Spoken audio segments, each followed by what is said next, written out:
कैसे हैं आप। मैं फिर से आपके लिए वीडियो लेकर आई हूँ और आज हम इस चैप्टर का अंतिम वीडियो बना रहे हैं, भाग 4। तो इसके डिस्क्रिप्शन में आपको लिंक मिलेगी जिसके माध्यम से आप टेस्ट दे सकते हैं। ठीक है, तो चलिए चलते हैं। हमने पढ़ा कि कैसे आपातकाल लगाया गया, आपातकाल के दौरान क्या क्या हुआ, कैसे क्या क्या मुद्दे, क्या क्या सबक हमको मिले। उसके बाद अब हम चर्चा करेंगे आपातकाल के बाद की स्थिति की। ठीक है, कि आपातकाल के बाद क्या हुआ, कैसे भारतीय राजनीति में बदलाव आया, इन सब मुद्दों पर हम चर्चा करेंगे। तो आइए चलते हैं। सबसे पहले हम देखें, जब आपातकाल लग गया, 18 महीने तक चलता रहा, उसके बाद इंदिरा सरकार ने फैसला लिया जनवरी 1977 में, जनवरी 1977 में चुनाव कराने का फैसला लिया गया। चुनाव कराने का फैसला लिया गया। ठीक है, फैसला लिया गया और उसके बाद मार्च 1977 में चुनाव हुए। 1977 में चुनाव संपन्न हुए।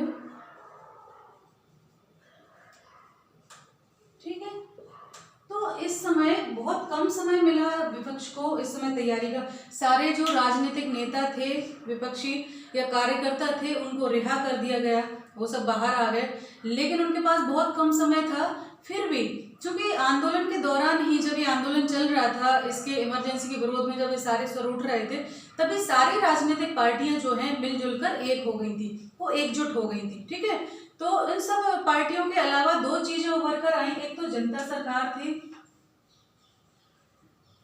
जेपी के नेतृत्व में, जयप्रकाश नारायण, जेपी के नेतृत्व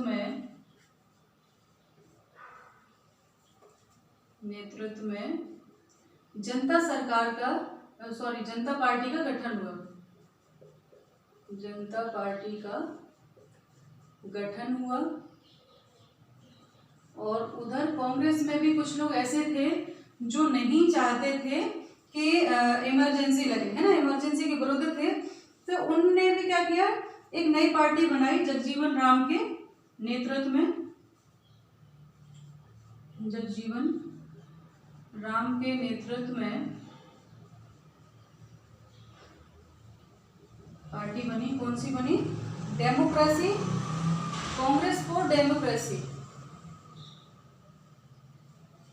कांग्रेस फॉर डेमोक्रेसी, है ना, इस नाम से एक पार्टी बनी। और ये किसमें से? कांग्रेस के भीतर से ही ये लोग निकले थे।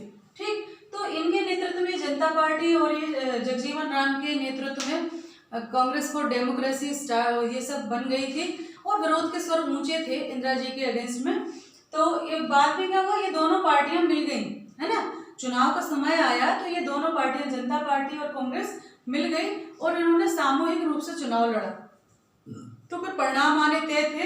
हुआ क्या कि कांग्रेस का, चूंकि उस समय विरोध के स्वर उठ रहे थे, मध्यम वर्ग जो है वो अब कांग्रेस से निकल के बाहर जा रहा था, क्योंकि उनके पास जनता पार्टी के रूप में एक मंच था और बहुत बड़ी संख्या में मध्यम वर्ग अब जनता पार्टी से जुड़ने लगा था। तो जो चुनाव हुए उनके जो रिजल्ट थे वो बिल्कुल अप्रत्याशित थे, बहुत ही चौंकाने वाले थे, है ना। और लोकसभा चुनाव कांग्रेस हार गई, है ना। कांग्रेस लोकसभा चुनाव हार गई। कितनी मिली कांग्रेस को सीटें? कांग्रेस को 1977 के लोकसभा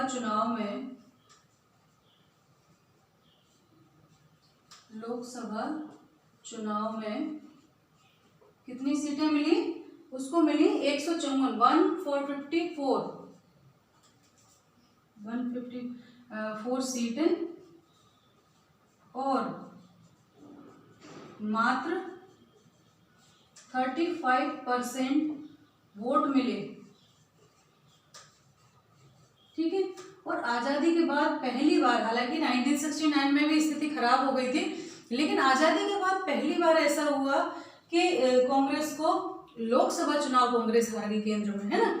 और हम कहें कि ये बहुत ही असमंजस वाली स्थिति थी लोगों के लिए, देखने वालों के लिए भी, और जिन्होंने ये झेला उनके लिए भी, यानी कांग्रेस के लिए भी और पूरे भारत की जनता के लिए भी, क्योंकि आदत पड़ चुकी थी स्वतंत्रता आंदोलन के समय से ही, ये आदत पड़ गई थी कि भाई कांग्रेस ही सत्ता संभालेगी, क्योंकि स्वतंत्रता आंदोलन में उन्हीं ने नेतृत्व किया था, बड़े बड़े नेता उसमें थे, है ना। तो ये सब स्थितियां हुई। अब क्या हुआ उसके बाद, जो जनता सरकार थी, और हम कहें पंजाब, जिस तरह से उसको सीटों की हानि हुई, तो पंजाब, हरियाणा, उत्तर प्रदेश, बिहार, है ना, में एक भी सीट नहीं मिली, एक भी सीट नहीं मिली, ठीक है। और मध्य प्रदेश व राजस्थान में, मध्य प्रदेश व राजस्थान में एक एक सीट हासिल करने में सफल रही, एक एक सीट मिली। और जो कांग्रेस के बड़े बड़े लीडर थे, स्वयं इंदिरा गांधी जी रायबरेली से चुनाव हार गई, रायबरेली से चुनाव हार गई, है ना। और उनके पुत्र जो संजय गांधी थे, संजय गांधी, वह अमेठी से चुनाव हार गए, चुनाव हार गए। अब इतनी बड़ी संख्या में ये उलटफेर हुआ था, दिग्गज लोग यानी प्रधानमंत्री पद पर जो थे वही चुनाव हार गए, वही पद के दावेदार थे। और संजय गांधी जी, जिनका उस समय बहुत वर्चस्व था प्रशासन में, सारा प्रशासनिक अमला उन्हीं के इशारे से चलता था, चाहे पुलिस प्रशासन हो या अन्य नौकरशाही हो, सभी उनके हाथ में थे। तो ये चुनाव हारने के बाद अब बहुत प्रश्नवाचक चिन्ह लग गया था कांग्रेस के ऊपर। दूसरी तरफ जो जनता पार्टी थी या सभी दल थे, उनको लोकसभा में 40 सीटें मिली, है ना।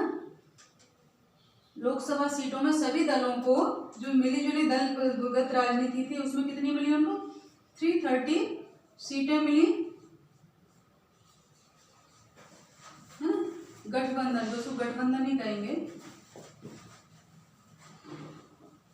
गठबंधन को कितनी मिली, 330 सीटें मिली। और हम कहेंगे जनता पार्टी ने अकेले जनता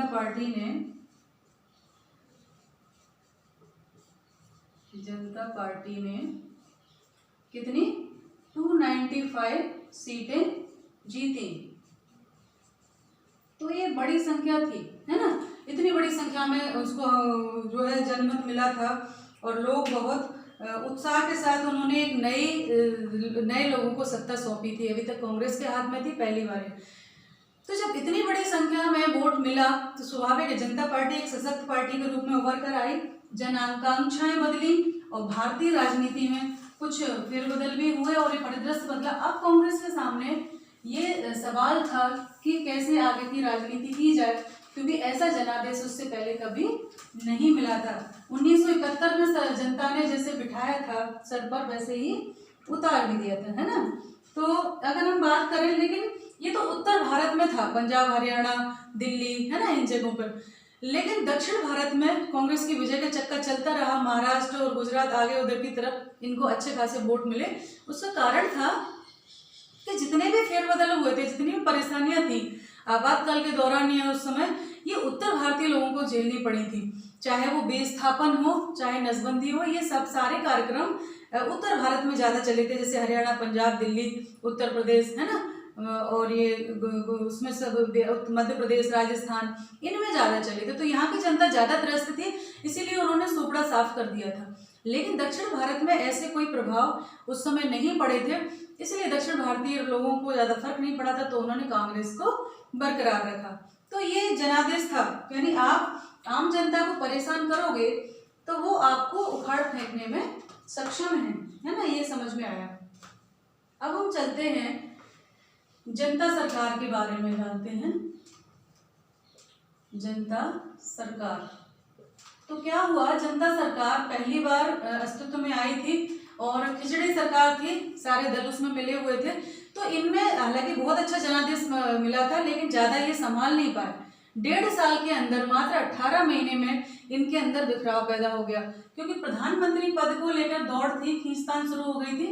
तो इसमें जगजीवन राम जो कांग्रेस थे, हैं, जगजीवन राम जो कांग्रेस के बड़े लीडर थे, ठीक है, चौधरी चरण सिंह जो किसान नेता थे, चौधरी चरण सिंह, ठीक है, जो उत्तर भारत के बड़े नेता थे, उत्तर प्रदेश के चरण सिंह, और उनके अलावा मोरारजी देसाई। किसी समय में मोरारजी देसाई भी कांग्रेस का ही हिस्सा थे, है ना, मोरारजी देसाई। तो ये इन तीनों के बीच में होड़ चली प्रधानमंत्री पद को लेकर, ठीक है। हम बात करें तो जगजीवन राम अपनी तरफ थे, चौधरी चरण सिंह अपनी तरफ, और मोरारजी देसाई चूंकि इंदिरा गांधी के कट्टर विरोधी थे, तो उनका अपना एक मत था। इनके बीच में से जो तय हुआ, और मोरारजी देसाई को उस समय प्रधानमंत्री बनाया गया, मोरारजी देसाई को, ठीक है, प्रधानमंत्री बनाया गया,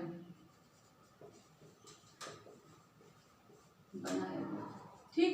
लेकिन ये खींचतान यही नहीं रही, और 18 माह के भीतर ही इनकी सरकार गिर गई।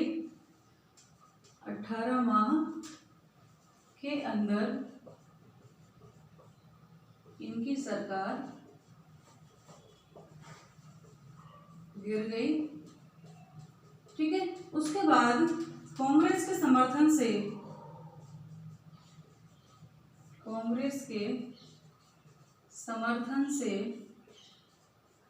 चौधरी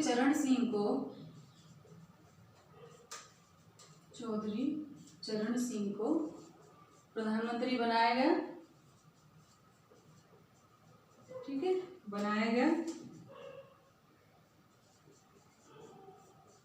और उस समय फिर वो उनकी सरकार ज्यादा लंबी नहीं चली, 4 माह तक समर्थन हुआ, बाद में कांग्रेस ने अपना समर्थन वापस ले लिया, और अंत में 1980 में पुनः लोकसभा चुनाव कराए गए,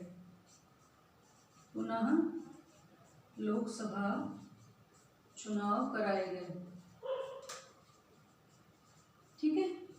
यानी इनको बहुत बड़ी सत्ता, बहुत बड़ी जीत हासिल हुई थी, पर ये आंतरिक कलह के कारण जो है फेल हो गई। और इनके पास कोई एजेंडा नहीं था ऐसा, इनका बस एक टारगेट था कि इंदिरा हटाओ डेमोक्रेसी लाओ, इंदिरा हटाओ डेमोक्रेसी लाओ। तो पूरा टारगेट, पूरा विजन, पूरी प्लानिंग इनकी सिर्फ इंदिरा हटाने पर थी, जो उन्होंने हटा दी थी। लेकिन उसके बाद क्या, उसके बाद ये क्या करेंगे, क्या प्लानिंग है, विकास कैसे करेंगे, देश को कैसे संभालेंगे, कैसे चलाएंगे, ये कोई एजेंडा इनके पास नहीं था उस समय। शायद इसीलिए वो कुछ ज्यादा नहीं कर पाए और आंतरिक कलह भी बनी रही। और 1.5 साल के अंदर उनके पास 2 प्रधानमंत्री बदले, और अंत में 1980 में दोबारा चुनाव कराने पड़े। कांग्रेस के समर्थन वापस लेने के बाद अस्थिरता आ गई और पुनः लोकसभा चुनाव कर। अब फिर वही इतिहास दोहराया गया, लोगों ने समझ लिया था कि ठीक है, इमरजेंसी लागू की या तानाशाही की वो एक अलग बात है, लेकिन कांग्रेस के अलावा कोई विकल्प नहीं है, और इसीलिए उन्होंने फिर से कांग्रेस को समर्थन दिया।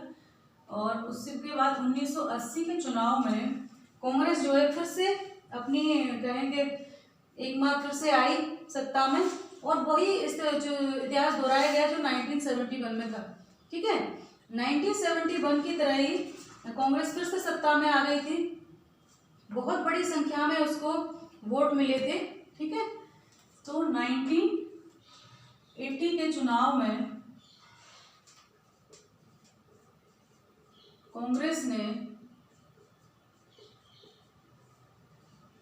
जो है फिर से बहुत बड़ी जीत हासिल की और 353 सीटें हासिल की, 353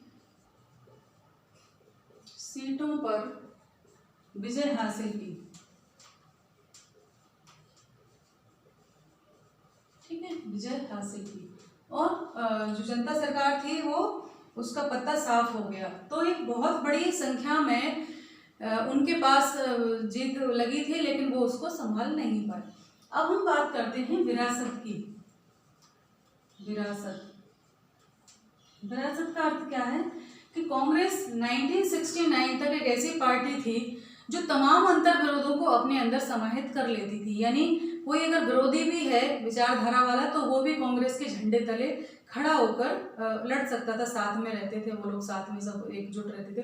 लेकिन 1960 के बाद 9 के बाद जो घटनाक्रम हुआ और कांग्रेस का जो चरित्र बदला, 2 भागों में हो गई थी, तब वो चीज समाप्त हो गई थी वहां पर। यानी अंतर विरोधों को झेलने की उनकी जो कहते हैं प्रकृति थी वो कहीं ना कहीं खो गई थी। ठीक, तो ऐसे में 1969 के बाद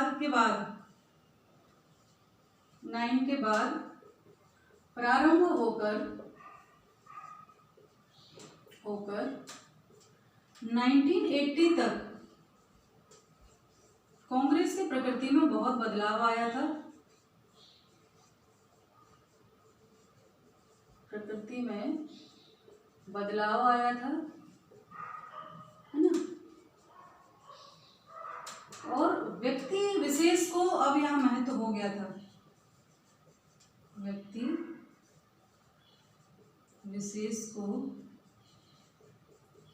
महत्व हो गया था। और हम बात करें, कांग्रेस अपने आप को गरीबों की हिमायती व समाजवादी पार्टी समझने लगी थी,